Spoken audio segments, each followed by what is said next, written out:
Good afternoon and welcome to this talk in the Contemporary History Institute speaker series. It feels like October and November is kind of a marathon for us between history and CHI, so doubly pleased to see so many of you here this afternoon. It's a real great pleasure to introduce Mark Phillip Bradley of the University of Chicago to The Ohio University, and I'll keep doing that until the Ohio State Supreme Court takes, or for that matter, the nation takes that right away.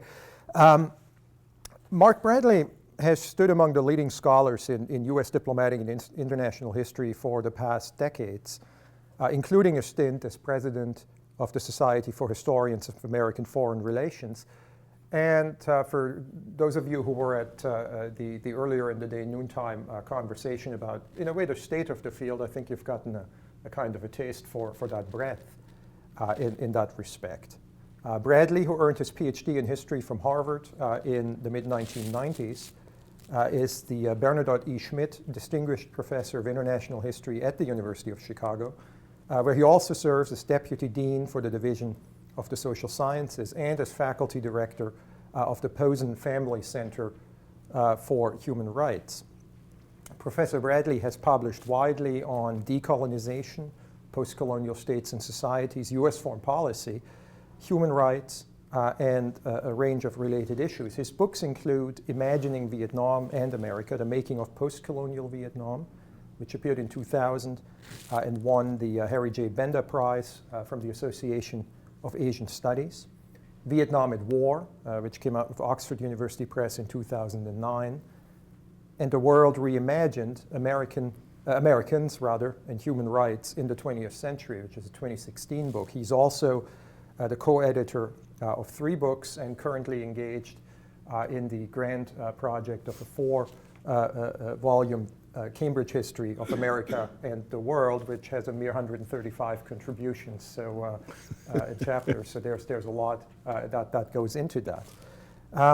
Bradley is a recipient of fellowships from the American Council of Learned Societies, the National Endowment for the Humanities, and Fulbright Hays, and he's currently working on an intellectual history of the Global South, which of course serves as the foundation for today's talk, When the World Went South, which is kind of a post-Cold War moment and a post-Cold War transition for him too.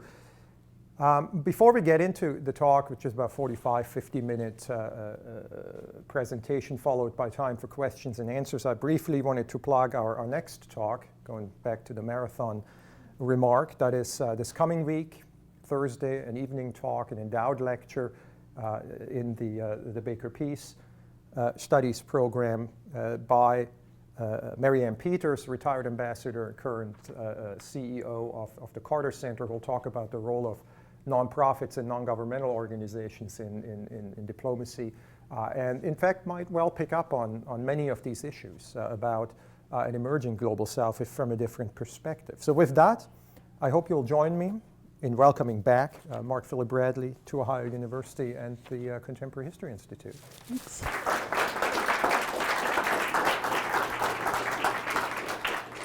Thank you so much for such a nice introduction. Thank you all for being here on such a beautiful fall afternoon. And thanks for the opportunity to present work that I still feel like I can call new work. I'm kind of more than halfway through the archival and other research part of this project, so I'm in this moment where I'm trying to put the pieces together. I want to talk to you about 2 parts of how I'm putting those pieces together here, with the hopes that you can help me think and sort of guide me toward whether I'm moving in the right directions in these 2 kinds of ways. What I want to start with is what for me has turned out to be a kind of useful generative puzzle. And that is, where does the Buddhist bug come from? Now, some of you may be unfamiliar with the Buddhist bug, so let me just give you a sense about what that project is and why that question could be a helpful one in the work that I'm doing. The Buddhist Bug Project is really a quite wonderful one that is the brainchild of a Khmer diasporic artist. Her name is Anita Yui Ali. It's a project that began in 2009 and has seen numerous iterations over the last 10 years, sometimes in performance, sometimes in installation, sometimes in video, and sometimes in photography. The basic conceit puts Ali in a kind of sinuous, caterpillar-like suit. You see one version of it here. Sometimes it can be as long as 100 meters. And she roams across a variety of Cambodian urban and rural landscapes. So the Buddhist bug has come to the city. The Buddhist bug has come to the various streetscapes of Phnom Penh. It has come to the ruins of 1950s and 1960s era Phnom Penh cinemas, sites of postcolonial modernity in Cambodia. The Buddhist bug pops up sometimes in schools and also in temples. And in this case, I want you to note popping up in a Chinese temple rather than a Buddhist temple. I'll say just a bit about that in a moment. And then the Buddhist bug also in the countryside. It could well be that the Buddhist bug is making its way here to Athens as we speak. We can see how that goes this afternoon. Anita Ali is someone who identifies as both Muslim and Cham. And as you can see, the headpiece of the Buddhist bug is modeled after the Muslim headscarf. But Ali's body is almost completely covered in an orange fabric that mirrors the saffron-colored Buddhist robes worn by Theravada monks in Cambodia, Thailand, and elsewhere in the region. The color points to one of the tensions surfaced in the project, and that is the relationship between a Muslim minority in Cambodia and the Buddhist majority. Approximately 95% of Khmer are Theravada Buddhists. The setting in a Chinese temple, so this is just coming back to an image that you saw just a bit ago, also speaks to a more complicated religious and ethnic landscape, and one that is sometimes just below the surface in Cambodia. And that's the substantial presence of Sino-Khmer families in Cambodia as well. The Buddhist bug goes to other complexities of identity. Ali considers herself Khmer, she considers herself American, to an extent she considers herself Malay. She is also a refugee of the Cold War. She was originally born in Battambang, and she escaped with her family as a young girl to Thailand at the end of the American War in Vietnam. She grew up, in fact, in Chicago. So forced migration and displacement are also important markers of what Ali wants the Buddhist Bug Project to explore. Now, we can talk more about the particularities of the project in Q&A if you like, but what I want to push on here is what it might mean to ask a different sort of question of this project. Today, performance art is often seen as a kind of ubiquitous form, a marker of the contemporary, or at least a constitutive presence in contemporary art. That artists might perform rather than or alongside making paintings, making sculptures, taking photographs is not exactly a novelty today. The fact that Ali is performing in this kind of way, I doubt would surprise you, even if the form of the performance might be arresting to you. Now, for some of her audience in Cambodia, performances of this sort are more of a novelty, especially in rural areas, but not always, it seems, as her own interviews with rural peoples sometimes suggest. Now, roughly 40 years ago, as the era of the Cold War and the Third World began to give way to something that we now call the Global South, there was virtually no performance as such in the region. And more to the point for my purposes, there was nothing that today we call the contemporary in Southeast Asia, or for that matter, in the United States or Europe. The contemporary is something that from the 1990s to the present is, in a sense, being constructed. So where did the Buddhist bug come from? Where did the contemporary come from? And in my ongoing work, I argue that we can really only understand the contemporary against the simultaneous rise of the Global South. That it's in these two entangled spaces, real and imagined, that we can begin to discern the meanings of the world that we live in today. The arguments that I will make to you this afternoon deliberately double down on rupture rather than continuity. As you'll see, I claim that something happened at the end of the 20th century that I believe is fundamentally different than the world-making processes that preceded it. Now, this might seem like a kind of strange claim for a historian to make, right? We're always supposed to find a usable past or a genealogy that helps to get us into the present moment. But to be quite honest, in my work, in trying to make sense of the contemporary and the place of the Global South in it, it's really pushed me to think hard about the limits of history as a medium for understanding the present moment. And I hope that's something that we can talk more about when we move to Q&A. The ever helpful Google Ngram allows us to see just how quickly and how recently the Global South entered into a kind of common usage, essentially flatlining until the 1990s and then really exploding after 2000. The Global South, in fact, has often been seen merely as a kind of descriptor, a sort of handy cartographic imaginary after the passing of the era of the Third World, and a marker of persisting economic inequalities between what now is called the North and the South.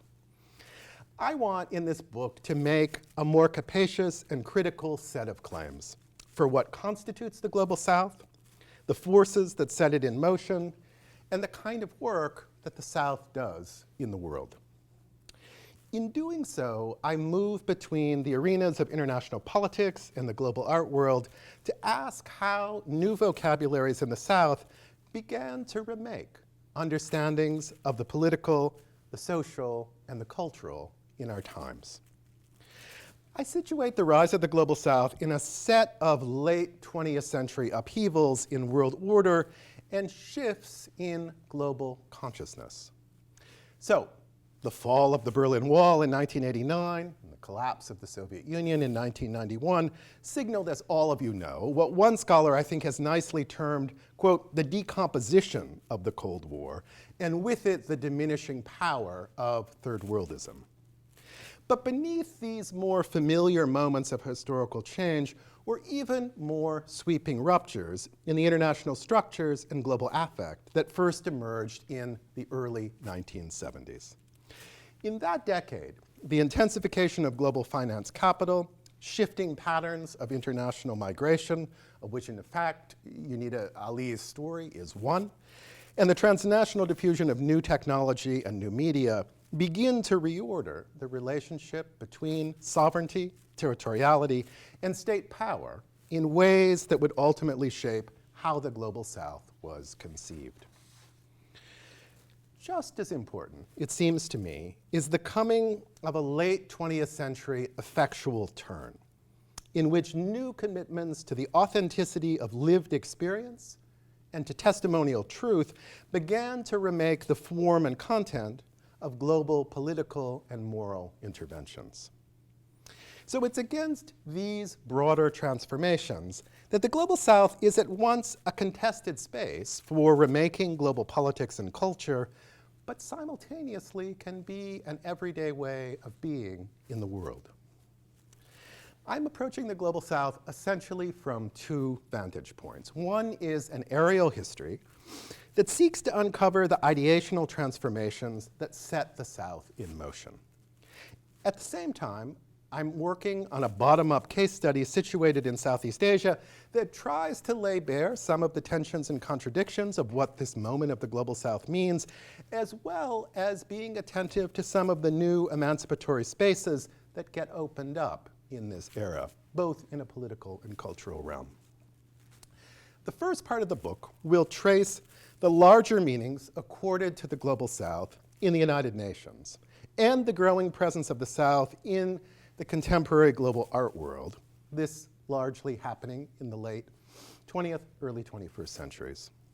Part two shifts the analytical optic to the making of a regional and global art community in 1990s Southeast Asia.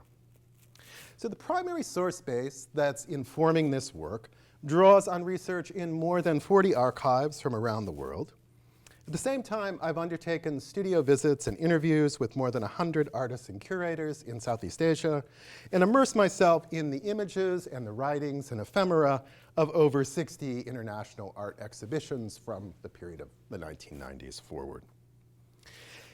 So what I'd like to do today is essentially offer two snapshots from the project. As I said, both still very much works in progress to get you closer into what the work is about.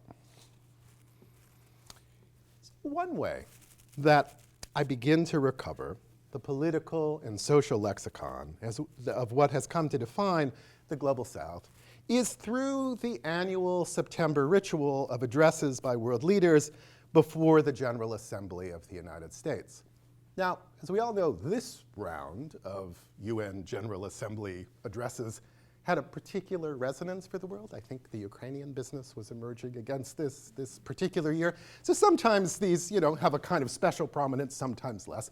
But what needs to be said is that for the last 70 years, this rhetorical practice has been going on, and I think it's a valuable window in to capturing a kind of global zeitgeist at particular moments in time. Here, I'm using techniques from the digital humanities, and I want to just add that I've never done digital humanities work before. I'm learning it as I go along. I've got some smart undergraduates who are helping me learn it as I go along. I'm not here to proselytize for doing these kinds of digital humanities projects, but it's something that over the last 10 years, as I've seen people talk about, I've wanted to kind of test in a way and figure out what can it tell us that maybe other ways of seeing this evidence can't? What doesn't it tell us that we still need to be using traditional means to do? So it's been a sort of methodological exploration for me in some ways, but again, using the speeches for this very pointed reason of trying to uncover sort of continuity and change over time. So basically, I've built a corpus of more than 10,000 of these annual speeches from 1946 to 2019 to map the key words from the era of the Global South and the key words from the key words of the Third World and then the period of the Global South. Again, trying to get a sense about how conceptions of politics may have changed over time in this 70-year period. And I would say, in fact, that the change is quite dramatic, so that there is a there in thinking about what this kind of work can do. Now, I should say, again, because I'm kind of new to this world and still a little bit suspicious of what kind of machine learning can do, to some extent, you got to do this the old-fashioned way. I've read an awful lot of speeches across this period of time. I can't read 10,000 speeches, but you need still to have a sense about kind of in real time, what does it mean to read, and sometimes actually be able to see the delivery of these speeches. As time marched on, that's more possible in the archive as well. But at the same time, I'm drawing on machine learning and data visualization to read the entire corpus, and I'm doing that with an eye toward surfacing the frequency, the emotional intensity, and where I can do it, relational patterns between key words that start to emerge over these 10,000 speeches. I'm also interested in trying to map grammatical patterns and the shift of those over time as well. So what, for instance, might we make of, you got to go back to like 5th grade grammar to kind of get this one, but what we might make of the increased use of nominalizations in the era of the Global South. For those of you who aren't remembering your 5th grade grammar, what does it mean to think about processes becoming abstract objects? So as the digital humanities scholar Franco Moretti asked in a recent study of World Bank reports, again, that he's doing in this kind of digital humanities way, why is it in the 1950s and 1960s, for instance, that states talked about actually cooperating with one another, but now talk about the abstraction of South-South cooperation? So what does it mean to be talking in a more active and more passive voice about these kinds of relations between states? Ultimately, this kind of fine-grained analysis is intended to offer a more precise way of mapping and charting changes in conceptions of the political and the social over this long 70-year period.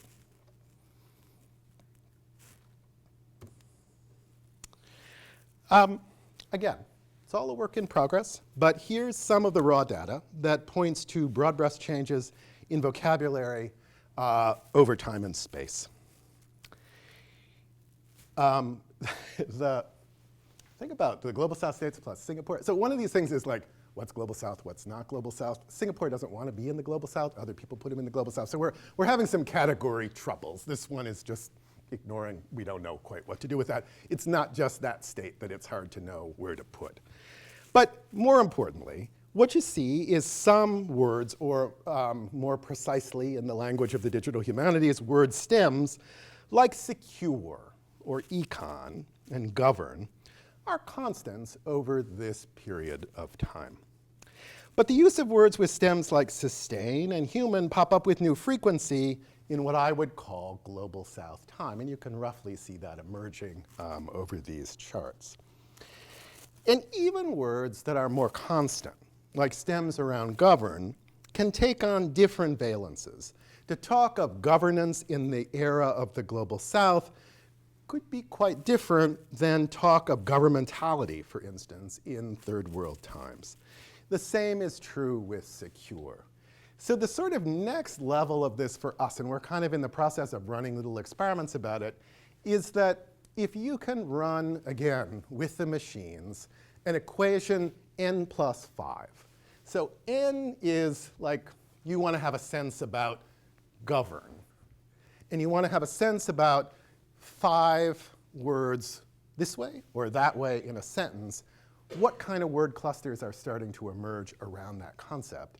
That can start to give you a sense, again, about the kinds of inflections that might change over time. That's a little bit more complicated than just producing these stems, and that's why I say we're still kind of in the process of doing that. But I'll share with you some broad brush notions of where some of that n plus 5 work has gone. Now, the other thing you can do is, of course, look by country over time. So this is the example of Indonesia. Again, same time scale, roughly 1970 to close to the present. And at that more granular level, sometimes you see things that you don't see in the aggregate, right? So new stems like sustain start to emerge. Well, what might that be all about, to use that particular vocabulary?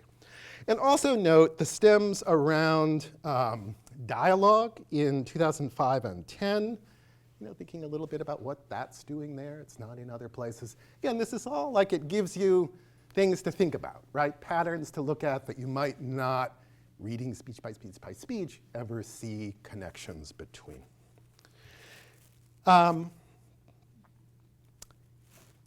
What I've tried to do here is to give you a taste of some of the keywords that are emerging in the work to date. And I want to think about this at kind of 3 different levels. So to me, if you look at this across time, roughly 46 to now, you start to see 3 major ruptures around the subjects, the issue areas, and the conceptual frames of global political interaction. So with subjects, we see a shift from an emphasis on collectivities to individuals, from states to non-state actors. So if collectivities, whether it was the state or the people, are often key ontologies in the era of the Third World, individuals and their subjectivities, along with non-governmental organizations, become important subjects in the politics of the Global South. I don't know that this tells us so much that we didn't know before. We're moving from thinking about in collective mode to thinking about an individualistic mode. We're moving toward an era where just the sheer number of non-state actors in play are much greater post-1970 than before. So in some ways, at this stage, you could say, well, the global humanities is kind of confirming what's commonsensical for us at this point. The other thing that we can see that I think is more confirmational, in a sense, is what the issues of concern look like as you're tracing speeches over time. So what you see as you move into the era of Global South is that more often you're seeing words like gender, the environment, climate, human rights, and sexuality having some purchase in the political debates that are going on at the General Assembly in the United Nations. The references to environment, again, kind of map on to what we might, in commonsensical ways, expect to see here. It's really first in the 1970s that the environment starts to surface as a word in circulation amongst these speeches. Significantly heightened uses of the environment in the late 1980s. It's the early 2000s before climate change comes on the scene, and that too having a kind of intensity and velocity of movement at that period of time. And in the recent past, both those terms exploding in their usage in the ways that world leaders are talking. For gender, for human rights, and for sexuality, not that kind of circulation, but again, seeing those issue areas emerge in ways that they had not before. I would say, again, this is interesting. It helps to kind of count, again, a set of things that we probably aren't all that surprised about. Commonsensically, that would seem the way in which things are moving.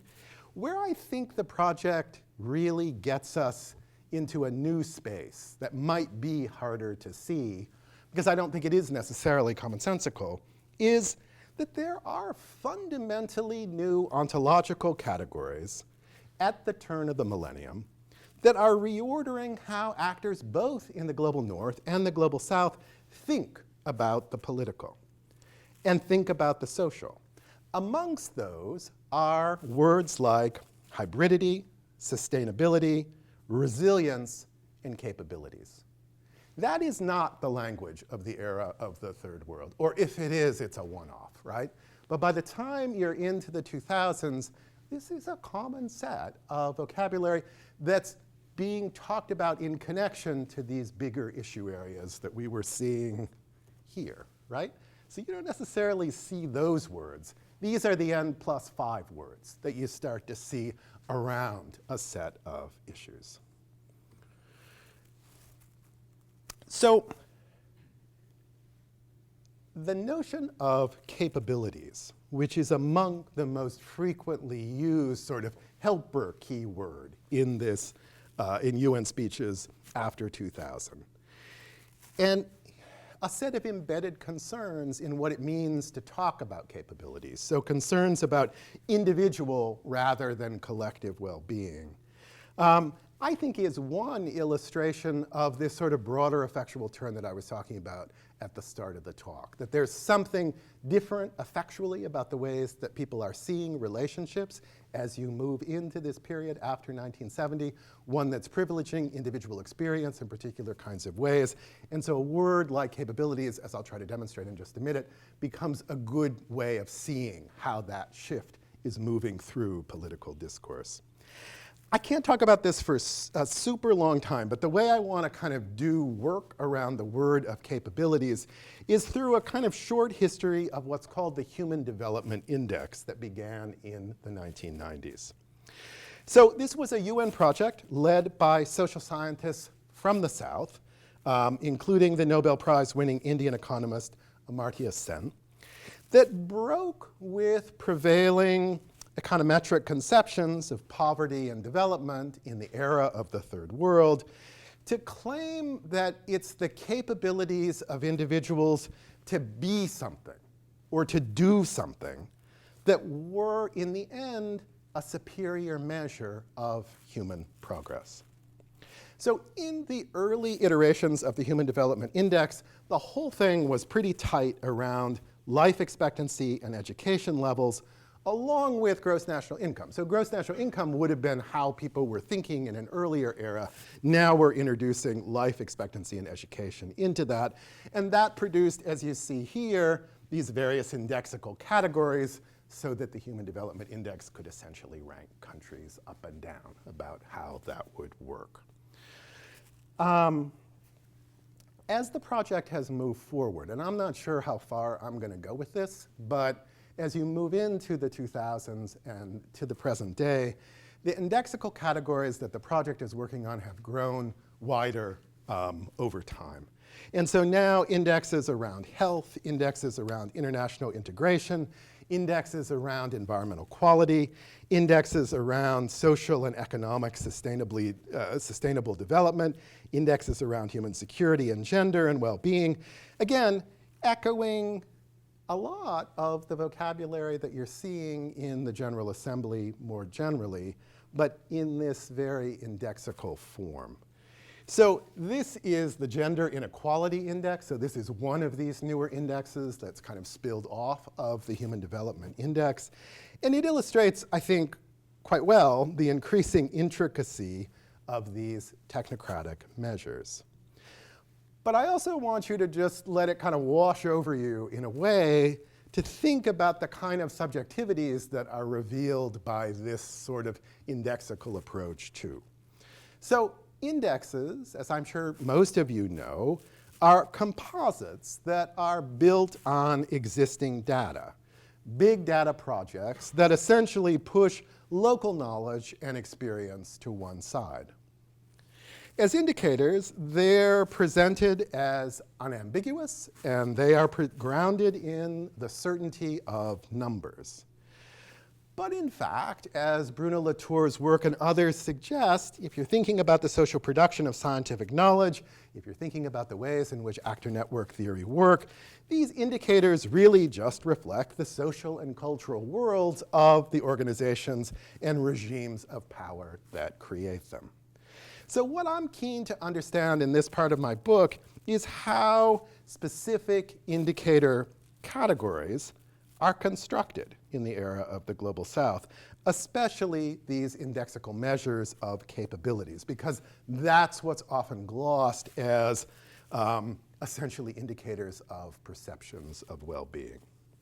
So this dimension of the project, again, is to try to take the kind of big scope of the UN speeches, begin to identify what some of these new conceptual words are, and then with capabilities, I think the indexes is a place to really do a deep dive into the ways in which these are operating and serving as forms of global governance in the new era of the Global South.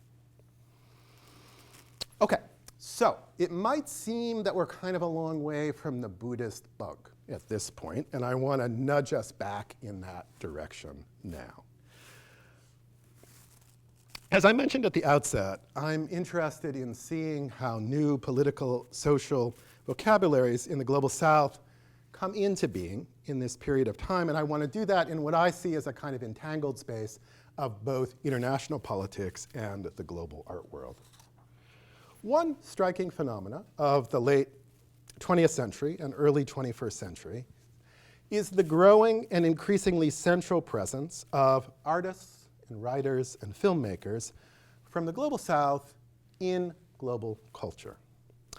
The Euro-American contours of these fields for most of the 20th century began to give way in the 1980s to a world cinema, to a world literature, and in the 1990s to an art market in which the Global South was increasingly at the center.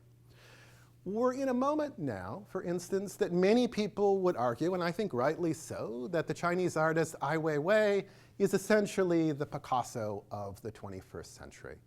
That's a very different conceptual place to be than we were circa 1945 in thinking about the relationship between culture, art, and politics. So the second part of my project tells the story of the Global South from the bottom up.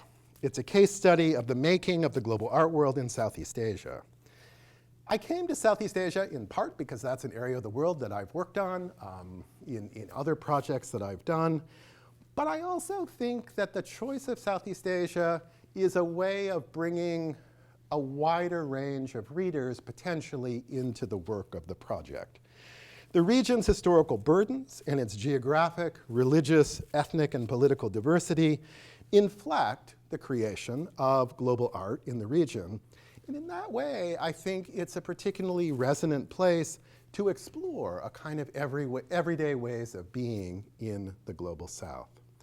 Some of you know the region well. For those of you who know it less well, Southeast Asia shares a legacy of Euro-American colonial rule, was a major battleground in the Cold War.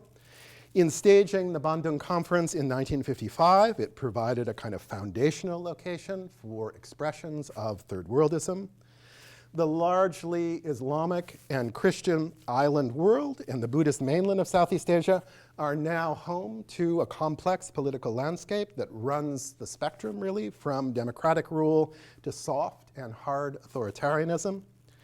And it is also a central nexus for the neoliberal Asian miracle of booming economies and growing inequalities in wealth and social welfare.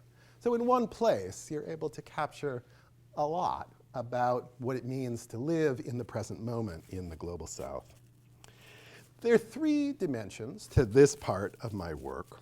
First, I'm exploring the kind of contested transnational and local processes through which artists in the region become important figures in the global art world of the 1990s and early 2000s. So I'm looking at curators, I'm looking at auction houses, I'm looking at collectors, I'm looking at galleries, public and private museums, and a growing number of Asian biennales, or international expositions, that offered pathways for the art of the region to go global. Second, I want to take up the self-conscious ways in which art circulated in and beyond the region to forge South-South solidarities that sometimes challenge this emergent global art order. I'll say more about that in Q&A if people want to hear it. Finally, I linger on the lives and works of 6 leading artists from the region in the 1990s who were some of the first to occupy the space of the contemporary in Southeast Asia and begin to define what the contemporary might mean to local, regional, and also global audiences. So in closing, I want to turn to one of those artists, Dono, who was among the most significant figures in the 1990s in traversing these local and global spaces of the contemporary in Southeast Asia. And again, I do this in part to get back to some of the larger concerns that I was trying to raise with the Buddhist bug at the beginning of the talk. So like a number of artists in the 1990s, the Yogyakarta-based Dono found his voice through performance. So again, thinking about the Buddhist bug as performance more recently, but going back to the early 1980s when performance was not something that people did, that was unusual, that you had to come to, you had to figure it out. Dono, and Dono's not alone in this. There are a number of artists who become really important contemporary voices in Southeast Asia that get there through the genre and the medium of performance. He's an art school student at the major art academy in Jogja in the late 1980s. He actually grows up in Jakarta, but goes to art school in Yogyakarta. But he drops out in 1987, disenchanted by what he told me this summer in an interview as the tyranny of a focus on just modernist oil painting by his teachers, right? As far as he was concerned, the kind of work that they wanted to be produced in art school was just millions of miles away from where his head was at. Again, Dono was not alone with this. He hung out with a similarly discontented group of young artists who were experimenting with a variety of new forms of practice, including performance. Their revolt against the art that was revered by their teachers most dramatically emerged in a very public challenge to prevailing exhibitionary practices in Jogja in the early 1990s. In July 1992, in what was called the Kuda Binal, we've got one scene of it here, Dono and his team offered performance as an alternative to, again, the ongoing and more traditional-minded international exhibition that had gone on for many years in Jogja. Now, in this case, it's not about bugs, it's about horses. They're at the center of this performance. Literally, Kuda Binal translates as wild horse. And the performance consciously drew upon what its organizers called a traditional horse trance dance. But from their perspective, this was not a heritage project or some kind of recovery of tradition, as the manifesto accompanying the exhibition suggested. So I don't know if, let me read just number 2 of the manifesto, because I'm not sure way in the back that people are going to easily see this. Kuda Binal isn't being presented solely for entertainment. It is to make us question our concept of art and to give an aesthetic alternative.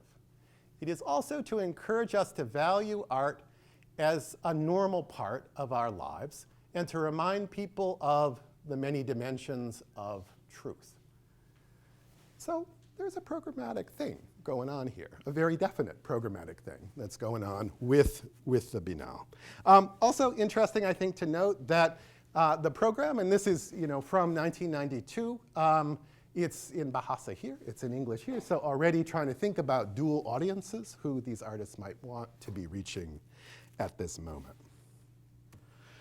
Binal was one of many similar moments in and out of the region in the 1990s when performance became for the first time a primary means by which artists could move forward into some kind of new sensibility about their work. There are similar cases in Thailand and in Singapore in the 1990s. In the early 2000s, there are some similar cases in Cambodia and Vietnam. And again, if people are interested in the specific of that, happy to talk more about that later. Dono would continue to work in a number of media over his career, including painting. So it wasn't as if the move to performance was an abandonment of more traditional forms, including painting. But his painting was in many ways transformed by his work in performance and installation in what became a growing international practice. So Dono's work begins to circulate widely in the region and globally in the mid-1990s to the early 2000s in really what was a first for Southeast Asian artists. There's an ArtLink survey of the 45 most prominent international art exhibitions between 1993 and 2005. Dono ranks number 8 among the most frequently invited artists. Now, I don't mean to do this as like a David Letterman top 10 list, right? There are other ways that one thinks about whether his art is good or not.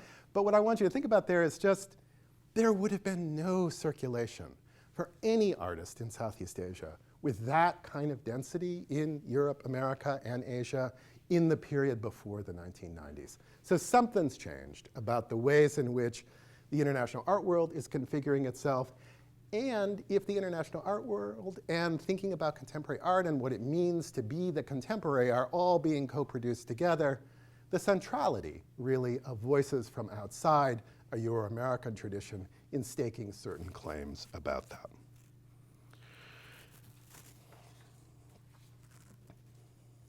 Dono's work in the 1990s and its concerns with interiority were critical elements in these wider conversations about the contemporary. His early paintings and sculptures and reconfigured wayang kulit, or shadow puppets, emerged against the twilight of the Suharto dictatorship and its fall in 1998 in the wake of the Asian financial crisis. In the West, Dono's work in this period of time was sometimes marked as political art. But Dono himself saw what he was doing quite differently. Quote, "I'm not actually questioning political issues, as some people thought. What I'm really questioning is culture." For Dono, Indonesia's societal problems were not only social political disputes. During and after the dictatorship, he says, the manipulation of reality by authority and power made him feel, quote, that there were many nonsensical realities that actually somehow made sense in society. And he increasingly looked to comics, to animated cartoons, and to humor to invoke what he said was interior rather than exterior worlds. In part, he had this really unique collaborative partnership with a local puppet maker in Yogyakarta who was designing new wayang puppets. And he was transforming them from people who have seen the wayang. Generally, wayang is telling the story of the Mahabharata or telling the story of the Ramayana. And so what this puppeteer was trying to do was change the puppets to tell more contemporary and more legible stories about what was going on in society. This is a picture from Dono's studio from this summer where he's just like, amassed a bunch of these puppets all in one place. But again, to give you a sense about, for people who have seen the kind of traditional version of these puppets, you can see some of those traditional elements in it, but you can also see how he's moving in sort of different visual dimensions about how those are being constructed. In 1998, Dono created what he calls his Wayang Legenda series. And these were performances using these puppets, again, telling sort of stories, contemporary parables about politics and social life in Indonesia. And he was doing those performances in Indonesia itself, but increasingly also doing them internationally at a variety of international exhibitions. And they are infused, again, with these sort of sentiments of a kind of interior world and trying to make sense of the world from the inside out. Later, they came to shape the form and content not just of his paintings, but his sculptures as well. A lot of what he does are these kinds of like magical sculptures that move in all kinds of different ways. And I'm not clever enough to figure out how to put a moving thing in a PowerPoint, so unfortunately I couldn't do this as a moving image for you. But this, like many of the sculptural works he does, late 90s and early 2000s, go in that kind of direction. Quote, "I began to ask what art making meant," Dono remembered. "I felt that I had to expand my sensitivity to listen to sounds and music in a sensitivity to narration that is not dependent upon the actor, like in theater." So again, Dono trying to take in sort of soundscapes of the world around him, as well as a more sort of exterior sense about the world. The turn to the Global South, I believe, has brought a sweeping transformation in the subjects, objects, and conceptual frames that mark the global and the political in the early 21st centuries. Whether it be a UN speech by a world leader, the construction of the Human Development Index, a performance by Dono or Anita Yue Ali, these are all places where the rise, circulation, and impact of new political and social formations and ways of being have been made in the early 21st century. My aim is to critically stitch them together to make legible the multiple meanings of the imaginary that we call the Global South. Thanks.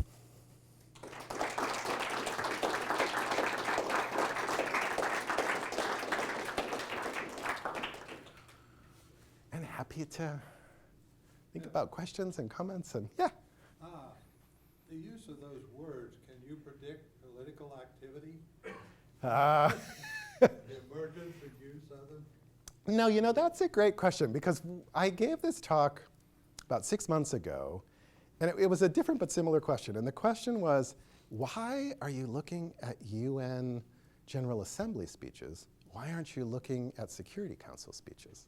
Because Security Council speeches would do potentially exactly what you say, right? There's a cause and effect relationship with the Security Council that in the kind of like rhetorical airy world of the General Assembly, I don't know, maybe there's a relational thing between the speech and actual action, maybe there's not in one form or another. For me, I'm just trying to get a sense about how people talk about the world. So I'm not ready to go to the next step of thinking about causative relationships between the talk and where it goes. But the Human Development Project, the Human Development Index, for instance, is a real concrete thing, right? You know, so there's this way of talking about the world that changes, and then there's this project, UN-sponsored, that starts to shape how development aid is given out in the world. So the old models, you know, econometric models of how development aid would work are kind of over there, and now people are looking at these indexes and thinking that that's the way you're going to invest money or not invest money. So I think you can actually show some causative stuff to this, but not at the kind of level of what a Security Council sort of policy would be. Yeah. So it's, you know, the sources, one kind of sources would take you one place, one kind of sources would take you into another place. It'd be tricky, I think, with the Security Council too, because it's episodic about the Security Council. There is a crisis, they meet, they talk about a crisis. The nice thing about this is every September, doesn't matter. They all got to come to New York. They all got to give a speech, right? So you can have this sense of a kind of collective project that works on a sort of annualized basis. Now, some people are giving more dramatic speeches than others, and that's why I say, you know, actually reading the speeches can be kind of instructive, and I didn't go there for you today. You know, when Castro is giving his hour-and-a-half UN speech, it's a different sort of thing than when maybe, I don't know, Mauritius is giving their kind of like 15-minute address, right? So, you know, who it is and what they're saying and how it seems in the room matters too, and that's a little bit harder to trace from the kinds of stuff that I've been working with. Yeah? I was wondering if, beyond the sort of specific concerns South, if you can give some sort of a little more detail as to sort of what actually makes the Global South fundamentally different. Because as far as I can discern, it seems like in the same way that the Third World was a reaction against the superpower competition of the Cold War, it seems in many ways at least that the Global South is a sort of reaction against either the assumed hegemony or, if you view it differently, the sort of decline of global North. So in that sense, it seems like they have sort of functional similarity with the Third World. So do you see it, is that sort of an accurate way of looking at it? Or do you think there's a fundamental break with the Global South having its own common outlook or its own common set of interests? Because that doesn't seem apparent. Yeah. Well, I'm totally about the break, so I need to make it more apparent, obviously. So it's helpful to hear that as a feedback. I think, one of the things that's tricky, if you want to talk about Global South time or an era of the Global South, is that the Third World was a kind of demonstrable project. Like there was a Bandung, for instance, right? And you can start there and you can there was a non-aligned movement. There was a, there's a set of events, texts, whatever. There's no Bandung for the Global South, right? There's no, even I wouldn't think about the Global South as a kind of non-aligned movement at all. So it's more about a marker of shifting sensibilities about where I think the way the political or the social would work, and ones that aren't necessarily not shared north-south across, right? So I've been focusing, the other way to put this material up in the chart form is to talk about, do the North speeches look substantially different than the Southern speeches? And the answer there, predictably, is yes and no. But the similarities, I think, in some ways are more interesting than the difference. The language, the discourse, the kind of, the capabilities stuff, everybody's got that going in one form or another. Is that? Yeah, just a sort of quick follow-up on that. You're very careful to sort of point out the differences within the Global South. So is it more of a sensibility, a shared sensibility that they have about how they sort of put forward what their demands or their sort of desires are? Is that sort of more how you view it? It is. Okay. I think that it's kind of early days of like working through this data. And again, I just want to totally confess to people, I'm like the most unlikely person to be doing a quantitative project of anybody I know, right? So this is really me trying to figure something out as I go, and also having some really smart undergraduate students who understand it all much better than I do. But there will be a series of filters that we can do with this that I think can make it less blunt. At this point, I've got a South, and maybe I got a North. I think we could cut it. The great part about this is you can cut it any way you want, and you can start to see what those patterns are. So we're going to have to think, what would be interesting to disaggregate out against something else, and to try to see some of those similarities and differences over time. We're just not quite there yet. Yeah. Okay, I don't know if my question's going to make sense, but I found your speech study really interesting. So is there a word that kept popping up that, like, not was more powerful than the other word, but that held more weight? Do you know, like, if there was a word that was more important almost than any other word in the speech? I think what I came to learn through this is that it's the most frequently used secondary words around the big words that turn out to be the most important ones. So like a word like govern, are you surprised really that the world leaders aren't going to say govern, consistently in speeches over a 70-year period? But then when you can do this kind of N+5 thing, and you can talk about what other kind of helper words, concepts get used most frequently around that conception in a period of time, that's when you get to resilience, that's when you get to capabilities, that's when you get to hybridity, that's when you get to sustainability. And that's where I think you start to get at a new political vocabulary. And that shouldn't come as a huge surprise to people in the room. Like, we know sustainability, right? We know capabilities, but we almost like normalize that. Like, oh, yeah, of course, right? But in fact, that was a conceptual shift at a particular period of time, I think, in this period of time. And then to think a little bit about, you capture one of those, like capabilities, which I would say, actually, of all these helper words, probably is the most interesting one to think about, because you can immediately put it into some kind of loose policy context as well. You can find places where that's fundamentally changing the metric by which people are making decisions about, in this case, how development aid would work. So it's funny, I wouldn't have coming into it, I would have thought it was big words, right? You know, that would have been the ones that I wanted to focus on. But it's the big words and then the words that are used in relationship to the big words that turn out to be the kind of tipping point with a lot of it. Yeah. So this presentation has been talking about, as you put it, an imaginary of the global south that has social and political characteristics. So this defining, this identification of the global south, this kind of begs the question, how does the emergence then, consequently, of a global north emerge? Because if there's a global south, one might wonder, A, what characteristics make up an imaginary that is the global north? How does that constitute a break from past years and decades? And then thirdly, on top of that, how does the sensibilities that you mentioned that constitute this imaginary of the global south, how much of that is being created by the inhabitants and people of what we would call the global south, and how much of that is being defined by people outside of the global south? Yep. So kind of three Yep. things. No, and that's great, and that's like three central complexities in thinking all this through. I'll say that one thing that I think is different, and people have pushed back on this with me, and so I've had to kind of think about it a little bit more, but I'm still holding on to it for now, is that in what I would call the era of the third world, there was a third world discourse and there was like a first world discourse, and they were oppositional, largely, right? It was people talking, not necessarily past one another, but just in different kind of frames about the world.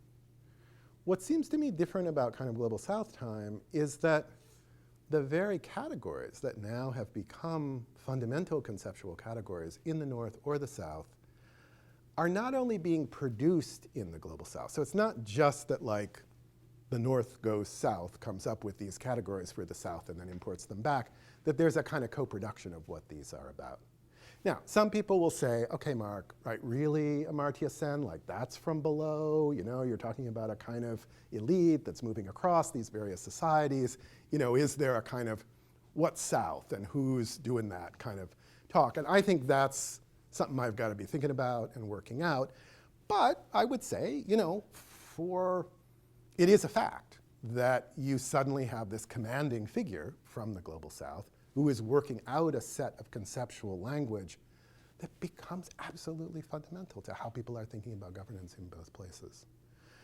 So I got to think more about what the North is about, and that's a kind of part two of working through some of this. But then I think the real thing is going to be how those lines get drawn back and forth. You know, if it's co-produced, under what circumstances, how much of it is a kind of coeval thing, how much of it is coming from one place, how much of it is coming from another place. The art piece of what I'm doing, and I didn't get a chance to talk about this piece of it so much, is helpful in that regard. So you get this global circulation of art from the region that you would not have seen in third world times. It just wasn't there. But that whole world of international exhibitions is a pretty Euro-American kind of world, right? So they have decided, the gatekeepers, the curators, whoever are the cultural authorities, that now a Chinese artist would be as interesting as, you know, an artist from Paris. But underneath it, there's a lot of people working in that world who want to have connections across, but don't want to do it like that. So there's some really interesting kind of alternative international expositions that emerge in this period of time. One in particular that's called the Equator Series, and it basically posits that the space between the Tropic of Cancer and the Tropic of Capricorn is a space. And what would happen if you put artists just in conversation across that space, right? Not necessarily South-North space, but just that space. And you really put them in conversation. Like they didn't just show up at a big museum in Beijing, they were actually working together for a period of time. They were doing projects together. And they've done this I'm actually going to Yogyakarta to see the latest iteration of this in about a month's time, but they've been doing this, there have been 6 iterations of it. One in India, one in Nigeria, one in Brazil, one in Egypt. And again, a really alternative way of saying there could be solidarities here, there could be ways of talking across, but we don't want to do it in like international art world terms. We want to do it in a different way. So it's just that, the fact that people are, conceptualizing space in different kinds of ways and they're trying to harness that for political and social purposes is quite interesting, I think. And it gives me a place to that's a thing. That's a real thing. It's an instantiated thing. It's not happening out there. The idea is out there, kind of abstract, but it's concretized in the actual project itself. Yeah? I wonder what role the UN agencies, such as UNESCO or the IMF, the World Bank, have played in popularizing these concepts, where these moral leaders getting these ideas from. So have you thought about that? Yeah, I sort of left this part of the story out for, how you do when you've got, 40 minutes. There's this interesting commission that gets appointed in the late 1970s that has a long name, but colloquially it gets called the Brandt Commission because Willy Brandt, the former chancellor of Germany, is running it. And it's the first time that the North-South thing starts to get talked about as a kind of conceptual frame. They have this map that's part of the Brandt report that draws this line back and forth, and it's a line that's trying to talk about, again, inequalities, North and South, but also trying to talk about how solidarities could be built horizontally as well as vertically. So it was a really early moment in thinking this thing through. In 2000, UNDP I think is really the first time that the UN uses the Global South as a frame. So the South part is sitting out there, but the global part hasn't quite got joined to it. And there's this 2000 report, Forging the Global South, that becomes a kind of menu of practices from the UN. So one thing, I'm not sure how far I want, using UN archives is hard, so I gotta feel like I'm gonna get somewhere if I actually start to do it. But it would be interesting to know that didn't just come out of nowhere for UNDP in 2000. So what were the series of conversations, workshops, conferences that did that? It is the same notion of kind of South-South solidarities to some extent that emerges in that UN conception. So that parallels some of where the Brandt report was, parallels some of where people want to be on those issues. But those are the 2 earliest moments that I've seen as a kind of articulation of it.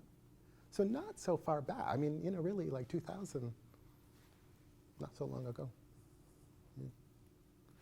Yeah. As a librarian, I am intrigued by and have dabbled a little into the digital humanities. As a Southeast Asianist, when you were talking, I'm wondering, okay, we're looking at the occurrences of certain terms in speeches. Is it possible to do this? This is a mammoth project, but have you contemplated the possibility of doing something with Southeast Asian languages? I know, because is there a lost in translation problem to the It's basic not data all set? OCR, No, but no. I'm just curious if that crossed your mind. Quickly, and you decided, I'm not going to do that this time. Kind of, it was like, yeah, it did, and then I got scared and stopped thinking about it. The analytical problem that you're raising around that is a real one. I think it may be that I have to just acknowledge I can't do that in this project and hope that, people would go in that direction. Because it'd be really hard. Not to say that that isn't valuable, but it would be the challenge. There would be a lot of challenges. I would like to talk to you about that because the loose grant, we just got a pretty large loose grant Oh. for trying to do that. I'd love to talk to you about that. So Yeah. Yeah. it won't be me that comes up with the idea, it'll be with my colleagues. I'm Yeah, pretty sure. yeah. But no, just having a sense about like what the sort of parameters and challenges are of even beginning to think about that, it would be great to hear that. Yeah, yeah, thanks. Thanks. Yeah. Have you or will you look at, I guess, sort of major interactions or dialogues between the global north and the global south, maybe more in the political sense? Because when I think about just some major interactions that have gone on, the Latin American debt crisis or the East Asian financial crisis are two big ones, where the global north's conceptions about economy and government clash with the realities that were actually occurring in those specific areas. So. Yeah. Again, you know, I guess I've come to realize that you have to put certain boundaries on projects. And you got to figure out what the fundamental question that you want to know about is, right? And that then that helps to figure out the boundaries in one form or another.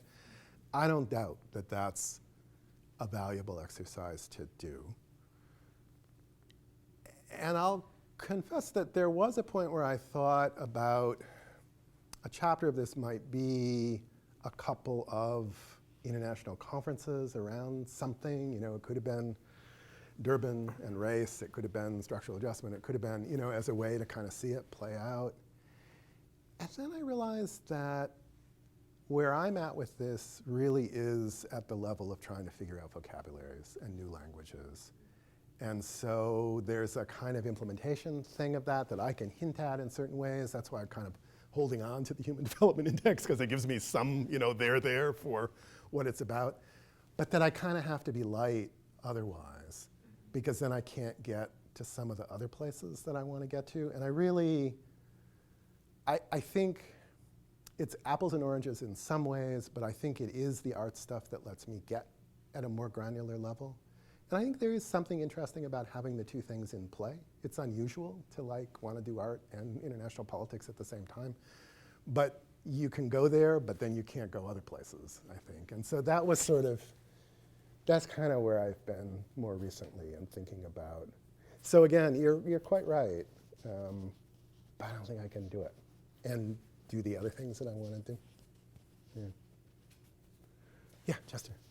I guess two questions, one that has to do with each part of the talk. First thing I was thinking about is what happens to gatekeepers and cultural authorities as the technology changes? In other words, in the era of the internet, the era of global communication, does the whole idea of a gatekeeper and cultural authority change in fundamental ways? That's, I guess, connected to the art part.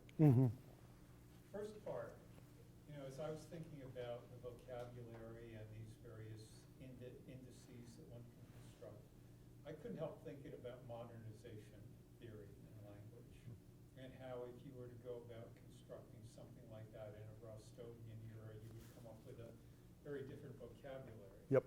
And one of the, or if, for example, you were interested in projects to develop agriculture, that, you know, this sort of stuff Nick Coeditor writes about, the Green Revolution, you come up with a whole set of terms and vocabulary and concept there.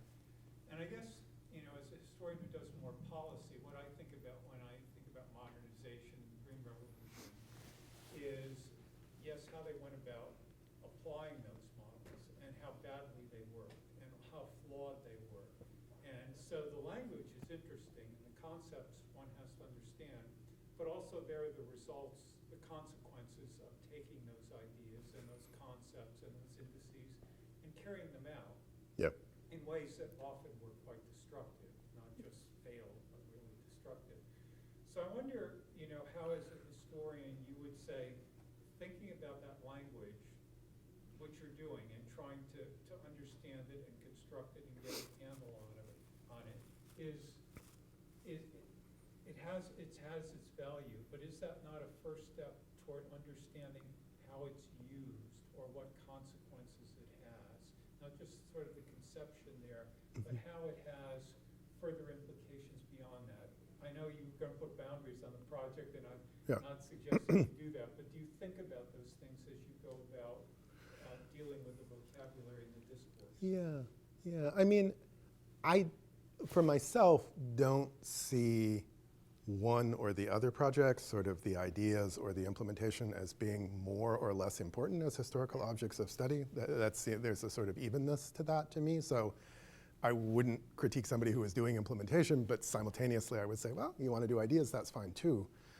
And I think, I didn't mean to don't, yeah, no, yeah. No, I'm just kind of thinking out loud. But I think what I'm going to have to be able to have something to say about is that these ideas are starting to have consequences.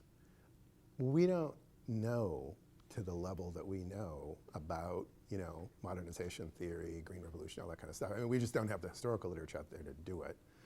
But I think I could go to a couple of cases to just kind of underline that I'm not trying. My worry is that what this will come across to people is I think this is all great, And I'm just trying to say it is, not that it's a good, just that it is. And I think one way of sort of distancing myself, from it is to making that leap would be to say, look at microcredit.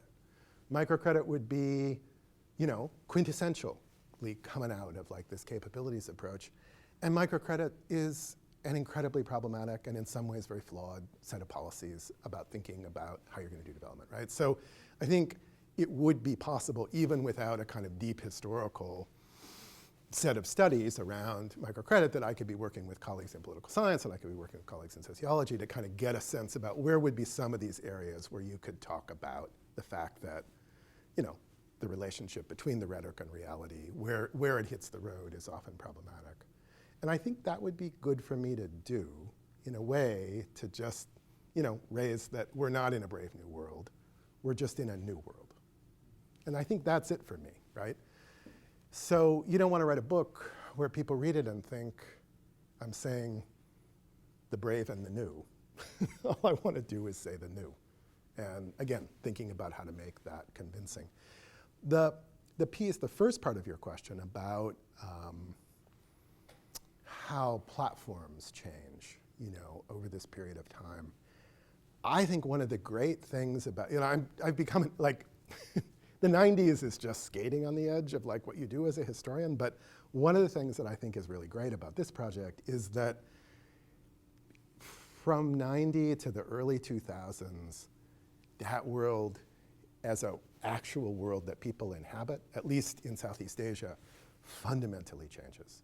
So in the beginning, in the 1990s of the period that I'm looking at,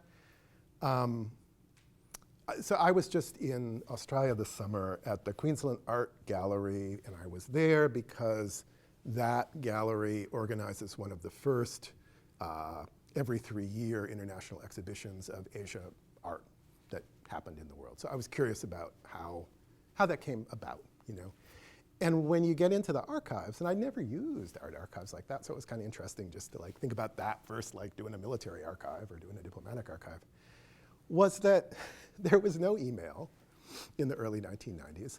Everything was copies of faxes. So all the communication that was going forward was all in what you could call fax time, which is just different. I mean, different than when it had to go in the mail, right? So people felt like it was moving faster for them, but nothing like it would be now, right? And the ways in which an artist would talk about in the early 1990s, plugging in to a kind of art world, and the ways that you talk to a younger artist now, right, about plugging into that same world, just fundamentally different. So it's a nice swath of time, and that's a kind of granularity I think that the project will let me talk about in some detail, how that kind of virtual circulation does, in fact, have quite a big impact over what's going on. And at the same time, how people are seeing the weaknesses in it too, right? The thinness of it, and how much it can do, but how much it can't do in certain kinds of ways. It can bring people together faster, but there is a thinness with it. It's hard, how do you build a deep, sustaining relationship in that kind of way unless you're face to face, right? But it does put a new thing in the mix. And I think it's a nice space to just see that, because it, again, talk to people 1990, talk to people 2005, and it's just a totally different kind of world in that way. You had a question, yeah. I just would like to thank you for speaking about the importance of global south in Southeast Asia, because partly I'm from Thailand, and to my surprise, I think your research and your work have captured very well the differences between the third world and the global south. I mean, I grew up in 1970, and I experienced what happened in 1980 and 1990s. It's completely flat. It's focused all about structure. But when things started to change in late 1990s, that you started to focus on agencies and then also this experience of people. Yeah. And that's what I would say that it's connected to other countries as well, like to the other countries that I would say that accumulated in the global south area. So, I mean, to your question, I think you said that you couldn't differentiate that, but to me, it's so vivid, and I think that your description, and I would like to say that the idea of focusing on art is a very, very clever idea, because it's not just only focused on, let's say, economy size, or maybe military or security issue, or national growth, but this is more complex, and it travels between the north and the south. So to me, I just would like to give you a good comment that this is a fantastic work, but also I would like to ask you a question, like when we talk about the Human Development Index, I feel that that is a kind of legacy from the north that imposed to the south, because like you wanted to value how much you can make progress. So let's say when you have that, then other issues coming in, right? For example, gender inequality. When you have gender inequalities, you cannot talk about sexuality, impossible. You have to talk about that, right? And then you have to talk about, okay, sustainability, because again, if your life is going to be contaminated with all the bad issues related to environmental studies, so sustainability started to come in. So that's what I would feel. It's also related to your question about the language, right? How all these words started to come up, especially from those, to me, it's come from the index, because the index is going to be the what we call like a rubric for you, that this is how we're going to evaluate how these things come up, like resiliency, because all these global south people have to confront with fast development in 1980, 1990s, and then suddenly we woke up and we realized that, oh my God, our backyard is completely filled with trash. How do we live with that? So that's why I think resiliency is the best. I mean, resilience is the word that actually help how we can restore our countries and economy. Like for example, Thailand. We are actually the country that have tourism industry. So that is I would say that the bread for us, and how do we live with it? I'm sorry, it's just no, thank you. Dabbling, but it's just like your work really truly captures the experiences of how the change that happened in the I would say before 1990s, and then now during the era that we talk about the global south. And all these terms. No, thanks for that. I appreciate it. I guess what I also kind of appreciate out of that is that I had a kind of strange set of experiences over the last couple of summers, because that's when I've been in Southeast Asia doing these interviews. And I didn't think about the fact when I got into this project that, you know, a Harry Dono-like figure, and it's kind of people of his generation in a variety of places in Southeast Asia that I've been interested in talking to and seeing, you know, how this developed, that they're all my age. And I've never done a project where I've always interviewed old people, right? As a historian, that's kind of what you do, right? So I didn't think much about it. I just thought like, well, I've done some interviews before, you know, they'll be like they always are. And then they were nothing like they always are because, one, different generational sensibilities, I think, and there's age and stuff. And I'm fully aware that, growing up in Jakarta in 1970s Indonesia under Suharto is not like me growing up in the United States under, well, Nixon, so maybe it's more the same than I think. But, but right, I'm totally, I don't want to do any of this kind of like, wow, I'm them sort of thing. And yet, it was strange how many times there were just these like frames of reference that were really common between us. And I've been trying to kind of puzzle that out a little bit, right? Like, it's not, there is an Indonesia world and there is an America world. There's some things that were happening structurally that seem to have moved back and forth over, like time and space. And just as a researcher, that was a new phenomena for me. Again, because I've never worked quite so close up to the presence. And then I also had to deal with this thing that like, I was meeting all these people who, I know these names aren't necessarily all that familiar to you, but like in the art world, these are like, like Dono is the most famous Indonesian artist, period. And like, so part of it is for me like, wow, I'm talking to him, and he wants to just chat and like talk about his life and, pull out sketchbooks to say, here was this moment when I was thinking about this and that moment when I was thinking about that. So it's, again, it's just, that's not been in my realm of experience in terms of who the subjects of my work has been. And it's been a really fun part of the project, but I think also a part of the project that like has an analytical value as well. It's not just experiential, but it's like, it contributes to the way in which you kind of see things. So when you're talking about being able to recognize experiences and what's being described, that makes me happy, because I think that's kind of what these interviews helped me to be able to understand in ways that I didn't necessarily. I feel that your book have two strands. Like, first is philosophical. It's about the dynamic, right? The change, the difference between the characteristics in the, let's say, what we call third world or developing world, and now versus the North and the global South. But I think that the language, the subcategories that exist in these two different terms, they're much different. And much different. And now, so I feel that the subterms, though, in the global South era, I would say are intelligible and are also able to articulate with the global North easily. Like issue of sexuality, right? Gender inequalities, or issues of environment, right? Sustainability. This can be back and forth between the North and South easily. But if you look at like terms that used in the third world eras, maybe it might not be exactly the same because the experience of the current situation is different. Yeah, no, that's right. Yeah. That's right. Yeah. Thanks. Yeah. So I think perhaps I can speak like, I'm Indonesian, growing up in the early 2000s. Yeah. And stuff like that.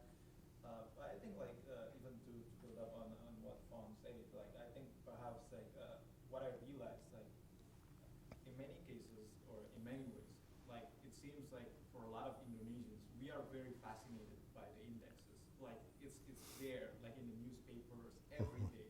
We are being shown like, oh, where we are, that we are still very low. We have to catch up with like some of the other developing nations like China. Like how we are left behind even by our neighbors. So I think perhaps like there's that. I would say like there's a lot of that fascination that goes into like so I think maybe there's that element of modernization as well. Like perhaps in a different veins or something like that. But also I think what I find personally, at least like from my interaction with friends and here, it seems like a lot of people in Indonesia, they end up actually implementing whatever developments that are happening in the global north. But I think perhaps they turn it into some form of like hybrid culture, or even they use it in a ways that are like for instance like social media usage, like it's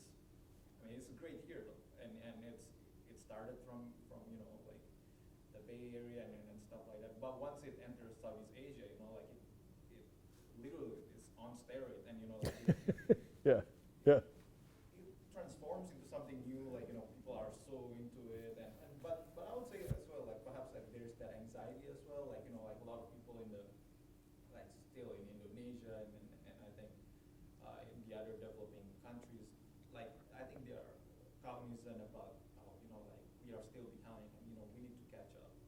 Like in terms of now Vietnam is rising, so now a lot of jobs going to Vietnam, so like Indonesia needs to do something about it, or perhaps like I think maybe there's that, but I think perhaps like on that note, I think it's also maybe I don't know, again, like in the 90s, like I think it's where like I mean probably Thailand and Indonesia are a little bit ahead, but I think countries like Vietnam or Cambodia that like they have like only recently industrialized. I think like in the 90s, it's when like the markets open up in places like like Vietnam or even like Cambodia and Laos and there I think like and I think even in parts of Indonesia you still see like I think that same kind of dynamics where capitalism grows, but I think perhaps perhaps like those stages where like people are so into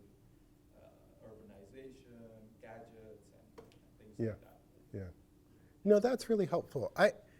It also makes me say that I could have been more explicit about kind of how I got to art. But one thing that art lets me do is I didn't want to do a nation case study, right? So I'm interested in Indonesia, but I didn't want like the comparative case to just be Indonesia. I like the idea of being able to at least be in a region, if not a region that had some overlap. And so, there are gains and losses once you start moving out of, like, I don't speak Bahasa, I don't know Tagalog, I don't know, Khmer, I don't know. So, there are problems about that, right? And there's a sort of, you give up a certain amount. But with art, it's visual. So for one thing, you got that, which is, I help in a way. And then because it's a moment that artists are moving into a regional and global frame, for better or for worse, they are self-presenting in English. So again, I realize that this is a small swath of society. I don't want to make big claims about, everything being because of that. But in that swath, I think it actually lets me move around in ways that have more integrity than if I couldn't do it with literature, because you literally would have to be able to read, right, to do it. Even film, I thought about film for a while, but that's got its own complications as well. It's like the only way I could figure out how to do it, I mean, I like art, so it wasn't like a big burden to, to do it through art, but the only way I could figure out kind of methodologically how to do it was in that sort of way. And then to try to situate, it in what seemed like a moment of transformation. So yeah, social media on steroids now, but not in 1990. And so seeing kind of how you got there is super interesting, I think. All right, well, we're just a couple minutes past time. So I want to thank Mark again. Yeah, thank you. And I hope you got some helpful comments. This was great. Really, really helpful. Thank you. Yeah. Thank you.